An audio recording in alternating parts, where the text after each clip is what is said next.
Daripada Abi Qatadah radhiyallahu taala anhu bahawasanya dia menceritakan bahawa Rasulullah sallallahu alaihi wasallam lalulah di hadapannya suatu hari satu jenazah. Maka Nabi sallallahu alaihi wasallam bersabda, al-mustarihun atau mustarahun minhu. Mustarih ni maksudnya orang berehat. Mustarahun minhu, direhatkan. Maka sahabat pun bertanya, ya Rasulullah, apa maksud yang kau sebut itu? Maksud dia rehat dan direhatkan, rehat atau direhatkan, apa maksudnya? Maka jawab Nabi sallallahu alaihi wasallam, al-abdul mu'min, kalau jenazah yang mati itu kebetulan seorang hamba yang beriman, yastarihu min nasabid dunya wa adaha ila rahmatillah, maka kematiannya itu sebagai satu kerehatan daripada ponek lelah dunia dan kesakitan-kesakitannya kepada kasih sayang Allah Ta'ala, kerahman Allah. Wal abdul fajir, kalau jenazah yang mati itu seorang hamba yang buruk dan jahat, maka kematiannya sebagai suatu kerehatan bagi manusia, kerehatan dan kemakmuran bagi negeri itu, pokok-pokok dan juga binatang-binatang rehat daripada kejahatan. Hadis ini sahih, muttafaqun alaih. Jadi Rasulullah sallallahu alaihi wasallam bila lalu jenazah itu diperingatkan kepada para sahabat. Kenapa? Karena sebagai seorang mukmin mengingati mati itu adalah dituntut untuk diingat setiap masa. Rasulullah sallallahu alaihi wasallam ingatkan, akthiru dzikra hadhimil ladzat, perbanyakkan ingat yang memutuskan kelazatan. Maksudnya mati, kono banyak ingat tu. Sayyidah Aisyah radhiyallahu taala anha pernah tanya Nabi sallallahu alaihi wasallam, ya Rasulullah, orang laki-laki ni untunglah, kata dia. Dia boleh pergi porang. Kalau porang tukang luka-luka itu ganjaran pahala. Kalau mati syahid masuk syurga tanpa hisab. Lepas itu pula dia boleh pergi semayang berjamaah masjid. Kalau perempuan tak macam tu, dan sebagainya, dengan kelebihan-kelebihan dari sudut ibadah. Orang perempuan macam mana ya Rasulullah? Nabi sallallahu alaihi wasallam jawab, kau nak dapat semua-semua benda tu, dia ada beberapa hadis kan. Ada hadis kata nak dapat semua tu kau taat ke dia, kan? Kau khidmat ke dia, kau dapat semua bahagian daripada kelebihan-kelebihan yang ada ke dia. Kan jamaah, datang jamaah ni tuntutannya pada laki-laki masjid ni, orang perempuan tidak. Tapi kalau nak pergi tak ada masalah. Nabi kata, la tamna'u ima'akumul masajid, jangan tonggah isteri-isteri kamu nak pergi masjid. Kau dia nak belajar, kau dia nak dengar ceramah dan seumpama yang tu jangan kau tonggah. Tapi kalau setakat solat jamaah, kau kita nak kau buat, kau semain ke rumah dah lah, wajib dia taat, kan? Tak ada apa. Jadi kelebihan-kelebihan yang banyak tu, pertama taat. Itu hadis yang lain. Hadis yang saya nak cerita ni, Nabi SAW kata, kalau nak dapat bahagian tu, kau banyak-banyak ingat mati. Jadi, dalam riwayat yang lain, 20 marrah, setiap hari 20 kali ingat mati. Jadi itu pesan Nabi. Bahkan Nabi khabar bagusnya seorang mukmin, bagusnya dia tu daripada kalangan orang mukmin tu yang terbaik, tercerdik, terbagus siapa dia? Aktsaruhum lil mauti dzikra wa ahsanuhum lima ba'dahu isti'dada. Orang yang paling banyak ingat mati dan yang paling bagus persediaannya untuk menempuh mati, itu yang terbaik. Maka bila lalu ya jenazah, Nabi sama suatu dengan sahabat tauhid, Nabi peringatkan. Elok-elok lalu ya, dia peringatkan tauhid. Sebab itu memang menjadi suatu kebaikan yang besar. Dan Rasulullah sallallahu alaihi wasallam sendiri 3 hari sebelum dia wafat, dia dah rasa diri dia keadaan tu dah penghujung hari dah, penghujung umur dah. Nabi peringatkan sahabat, sebelum dan tak boleh nak bersuara, sebelum dan dah tak ada untuk menemani kamu, sentiasa boleh mengingatkan kamu dengan peringatan agama, penghujung 3 hari sebelum wafat. Dia kalau last kopi ni besok yang paling hebat dah kan. Ada satu khutbah terakhir yang kita biasa dengar, khutbatul wada'. Tapi itu tempoh ada beberapa bulan lagi kan, sebelum Nabi wafat. Ini 3 hari dah ada sakit-sakit dah, memang sakit dah. Maksud tu Nabi bagi tahu apa? La yamutunna wa illa antum la yamutunna ahadukum illa wa huwa yuhsinu billahi dhann. Atau kama qala, janganlah seseorang kamu mati melainkan biarlah dia sangka baik dengan Allah Ta'ala, bersangka baik dengan Allah, penyebab kepada kematian yang baik. Husnul dhan bakal memperoleh husnul khatimah ya. Husnul dhan billah, husnul dhan dengan Allah, akan dapat husnul khatimah pada kematiannya. Mana sebelum mati kau kono ada sangka baik pada Allah Ta'ala. Umpama kalau musibah yang kita tempuh sekarang ni, berapa ramai orang dah mula berburuk sangka dengan Allah Ta'ala kan. Saya rasa contoh-contoh tu tak payah kita dah nampak dah kan. Umpama kalau dengan musibah yang ada ni, kita pun apa lah macam ni abona kono kita ni, tu bahasa tu tidak sepatutnya keluar daripada orang-orang yang ada iman, tak sepatutnya kan. Ya musibah tu tak musibah lah, tapi macam komplain dia kot kita bimbang juga kan. Contoh, kita ni nak keluar pergi Kenduri, keluar pintu Kenduri, dah start kereta dah, ataupun start motor lah. Kereta biasa tak ada masalah, start motor dia nak pergi Kenduri tak jauh mana kan, tak jauh mana. Ataupun nak pergi masjid naik motor kan jauh mana kan, sepelaung je. Start motor pun bukan start pakai kaki, pakai picit je, semua picit sekarang ni, cek boom start. Nak keluar je rau hujan. Allah, time ni pula ada hujan. Nampak bahasa kita. Sedangkan dalam Quran Koba, hujan ni untuk apa? Hujan ni untuk menyuburkan mana rahmat. Kokok hujan yang banjir tu pun kita tak boleh nak komplain macam tu apa, apalagi yang hujan-hujan yang bapak sadap nak tidur ni. Bahasa kita kena jangan Allah hujan pula macam nak buat kenduri kahwin kan, jangan sama kan. Dia nak buat datang pukul 11.30, elok-elok orang tengah datang nak makan tengah hari ni kenduri ni, Allah golap lah dah bahasa kita. Mana dia nak ada hujan tu kan. Macam mana tak eloknya sangka kita pada Allah Ta'ala, beradab kita dengan Allah Ta'ala. Allah hujan pula dah, kok hujan parah kita ni mak bahasa. Adab kita tak ada dan kita tak perasan benda tu. Kita tak perasan. Parah macam mana tak tenggelam pun rumah hujan tu. Bicak-bicak je pun. Itu Allah nak uji, dia beri bicak sikit. Tengok macam mana kau nak komplain yang dan beri selama ni hujan yang menyonok kau, dia nak beri bicak sikit, kebetulan kau baik kenduri hari ni pak bicak dia komplain. Time panih pula, Allah panih bila dah nak hujan ke panih melonting dia. Aduh letih jadi ni bekerja ni, panih tak berhenti.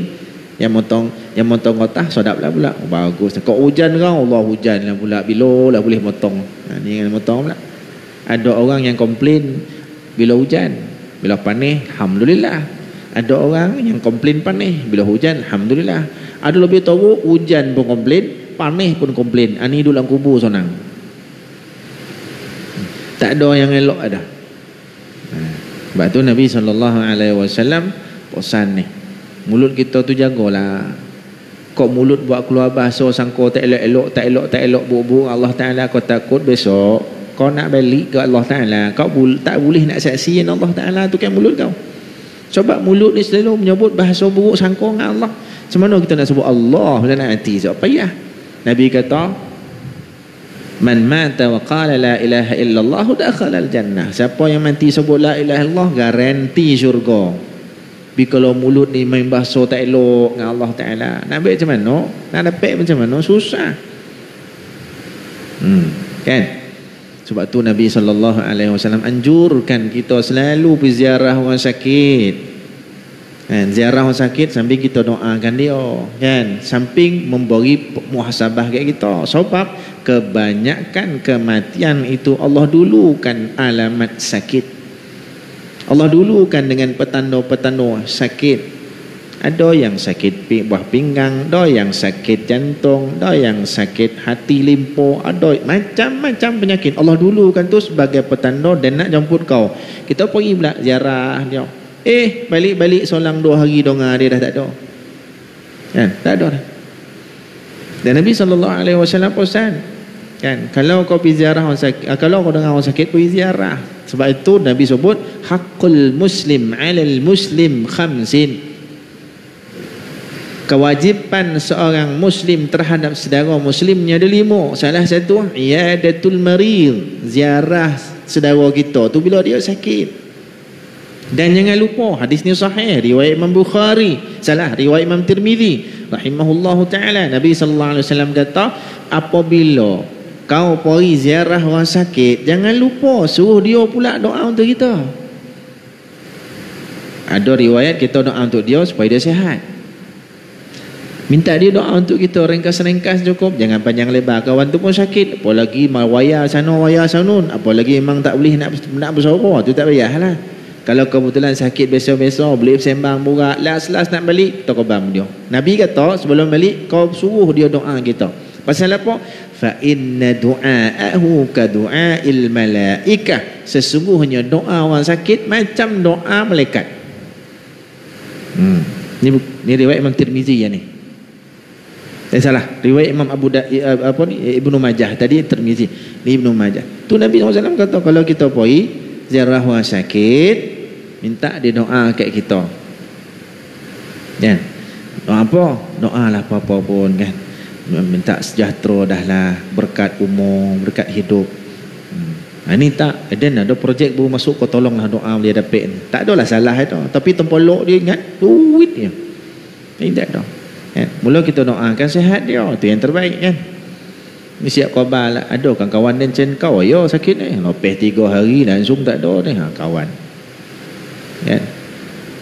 Parah lah tu.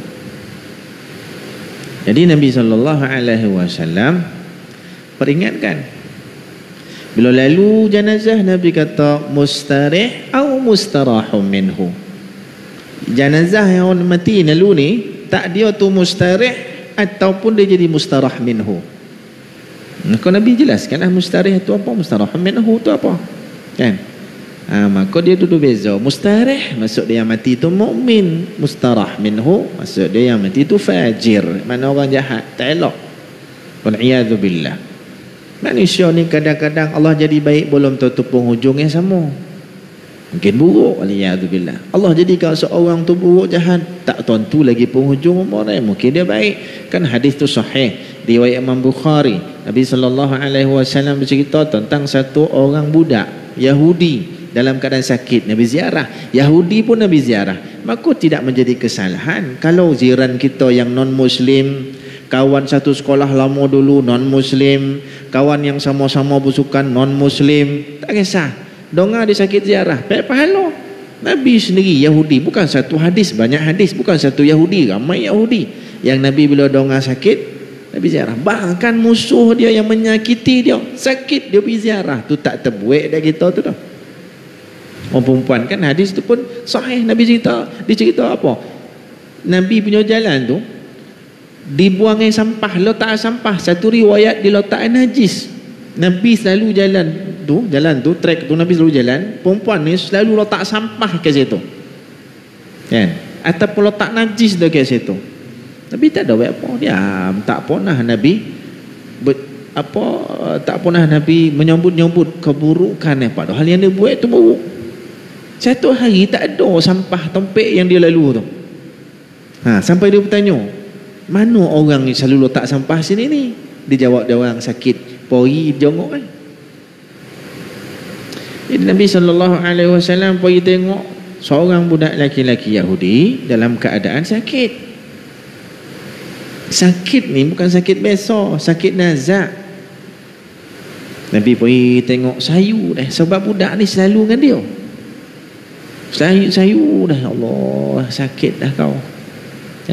Nabi pergi kat kepala, Nabi duduk kat kepala. Sebab tu di antara sunnah, di antara tak semesti tengok keadaan juga. Sunnah ziarah orang sakit, duduk kat kepala, jangan duduk kat kaki, kecuali memang tak ada ruang lah. Dia tak kisah pun mana-mana, cuma dari sudut sunnah pergi duduk belah kepala. Kalau kebetulan duduk belah kaki, ruang ada, tapi saja duduk belah kaki tak adalah haram dah. Cuma sunnah itu duduk belah kepala. Nak sembang dan sebagainya, itu sebagai satu petanda kita menghormati dan memuliakan dia. Nabi sentiasa memuliakan para sahabat ni. Tak kira kedudukan sahabat itu macam mana, masakin macam mana, sejahil macam mana, baru semalam masuk Islam, tetap Nabi muliakan. Bahkan dalam satu riwayat, kana Rasulullah sallallahu alaihi wasallam laisa macam mana hadis tu, laisa mad dan rijlahu bain ashabi ikraman lahum atau kama qala. Nabi sallallahu alaihi wasallam tak pernah mengunjur kaki apabila duduk bersama dengan sahabat-sahabat ni. Kenapa? Memuliakan sahabat ni. Kalau macam duduk ramai kita ni, Nabi tak pernah mengunjur kaki tak pernah. Hadis pasal apa? Dia muliakan sahabat ni. Padahal boleh dia. Kadang-kadang sahabat depan ni jauh 20 tahun lebih beza umur dengan dia, tak pernah. Hebatnya Nabi. Kita dalam masjid botol-botol lah kiblat, macam tu lah, ketek-ketek. Tak kira imam tok syekh ko, tok apa ko, tok kiai mana ko, tu dah kita jauh beza kita kan. Sebab tu kadang-kadang belajar ngaji sampai ke sudah tak dapat sebab adab tak ada. Di antara macam mana ilmu tu boleh dapat tak dapat, boleh faham tak boleh faham, yang lebih penting dan lebih patut kita pun faham, ilmu tu berkat ataupun tidak, adab. Adab tak ada, memang tak dapat. Kita boleh faham, kita boleh berhujah, tapi berkat ilmu tak ada, sia-sia lah. Nabi SAW duduk dekat kepala dia. Nabi kata, ya gulam aslim, budak Islamlah kan, aslim, Islam. Budak ni pun dalam keadaan nazak, dia tengok apa dia mandang kat fanadhara ila abihi kan, faqala ati' Abul Qasim. Jadi dia pergi tengok, dia tengah nazak ni, Nabi pergi dekat kepala, Nabi bisik aslim, Islamlah.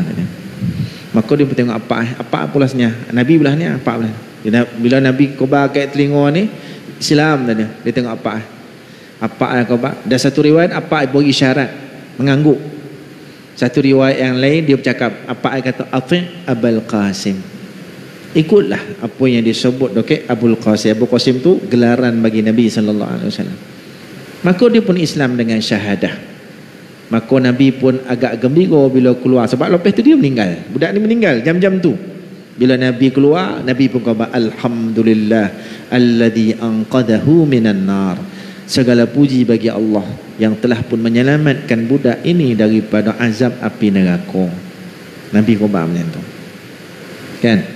Itulah yang Rasulullah sallallahu alaihi wasallam selalu peringatkan.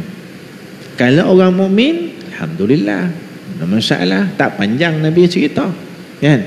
Yastarihu min nasabid dunya wa adhaha ila rahmatillah.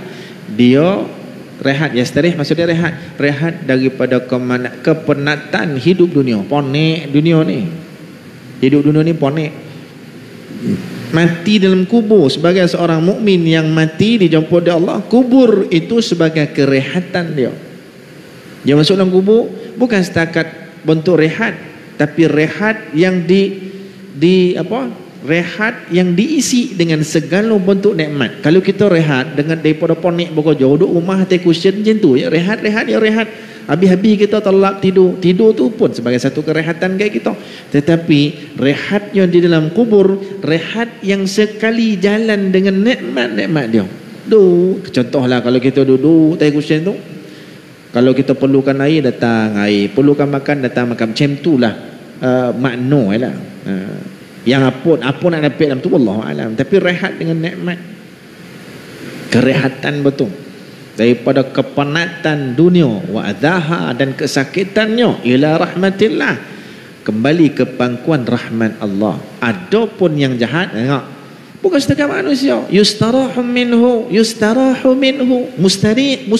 minhu, dia ni direhatkan apa? Yustarahu minhul ibad wal bilad wasyajar wad dawab. Adapun orang jahat, manusia jadi rehat daripada kejahatan kampung daerah negeri kalau kebetulan mempenyamun sampai satu negara terrehat daripada kejahatan wasyajar, pokok-pokok. Nampak, bayangkan pokok ni pun, ni dalil kata, hadis ni sahih, dalil mengatakan bahawa sebahagian daripada makhluk Allah yang ada rasa nikmat dan rasa sakit juga pokok-pokok. Ada apa nama?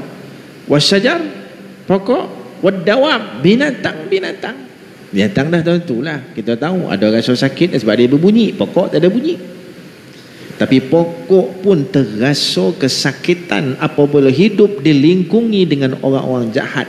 Dia sendiri pun tak reda. Bahkan ada riwayat bumi pun sangat-sangat memburuk-burukkan. Bahkan riwayat kata melaknat orang-orang yang jahat, yang engkar dengan segala perintah Allah. Lalu orang yang engkar ni memijak dia, berada di atas dia, kan? Dia tak reda, dia tak suka. Dia suka ni. Tapi nak baca mana perintah Allah, sabarlah deh. Kan? Itu Nabi SAW gambarkan begitu. Maka sebab tu Nabi suruh kita perbanyakkan ingat mati, supaya kita boleh sentiasa berusaha untuk melakukan amalan-amalan yang terbaik. Sebab kita memang bukan orang baik pun, ya, cuma kita berusaha untuk jadi baik sebaik mungkin.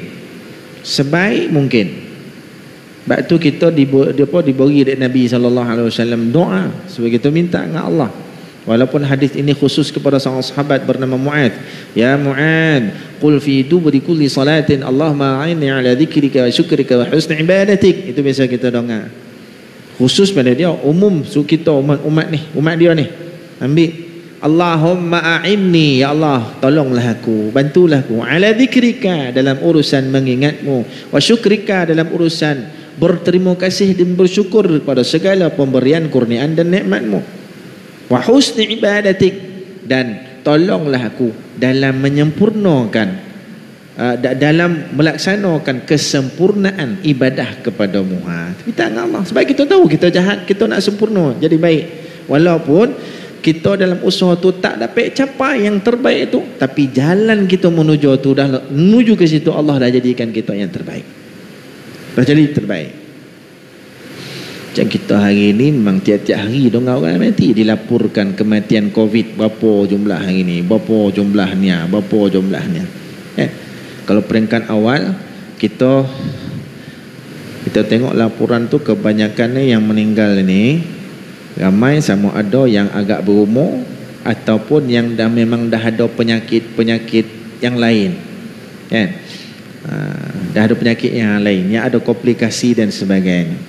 Tetapi akhir-akhir ni kita tengok yang meninggal tu umur yang muda-muda. Sebelah dokek dengan taman saya 32 tahun meninggal COVID, kan? Makna tak terkecuali siapa pun. Kita cucuk vaksin ni sebagai salah satu usaha. Dia macam ubek lain juga usaha. Kita diberitahu dan dimaklumkan ini setakat ni, inilah cara perubatan yang terbaik bagi kita. Jalan ni lah, kan? Oleh kerana media ni banyak pun sumber yang tak tahu daripada mananya mana tu yang keluar yang tak mau nak vaksin, macam-macam hujah dia lah. Doktor ni kata masing-masing pun tengok tak boleh dah. Akhirnya timbullah anti vaksin kan. Tak boleh kata apalah, tu hak dia. Tapi adalah benda-benda yang ya bising lah kan. Masuk masjid tak boleh. Ada beberapa masjid di Negeri Sembilan, bukan Negeri Sembilan, di Seremban kita ni, kawasan Seremban ni, beberapa masjid yang imamnya berhenti sebab tak nak vaksin, berhenti dah kan. Tak apalah, dia tak nak vaksin. Kota-kota ni aturan yang dah dibuat ni perkeliling daripada Jain dah khabar, dia kono beritahu semua AJK kono vaksin, kota kono beritahu ganti orang lain. Ganti-gantilah. Oi. Wangi dah. Dia kalau tak vaksin tak apalah, tapi maklumkan tu lah nak buat macam mana kan. Itu sebagai salah satu usaha kan. Ni semua ikut tunjuk Yahudi, dah Yahudi pula. Saya pun tak berani nak kata apa lah. Kalau yang jenis itu tak berani kata apa lah. Sebab saya dulu pun tak nak vaksin. Bukan pasal apa, takut jarum tu ya. Lepas itu macam mana, sama-sama lah kita usaha. Itu usaha kita. Tapi itulah yang jadi ni dengan penyakit-penyakit semua ni sebagai satu peringatan juga untuk kita. Alhamdulillah, kita mungkin setakat saat dan hari ini tidak lagi tersenarai nama kita daripada golongan yang dapat tahu dijemput dari Allah Ta'ala. Alhamdulillah, Allah masih beri ruang kat kita. Tapi beringatlah kawan kita, jiran kita, adik-adik kita, sebab sama penyakit COVID-19. Kita Alhamdulillah ini sihat lagi. Putih canai 2 keping, mihun 2 piring, si lomak 2 pinggan. Alhamdulillah, tak mati-mati lagi. Alhamdulillah. Tapi kau jangan lupa, kau akan sampai notah. Kau jangan lupa, kau akan sampai masuk candia juga. Allah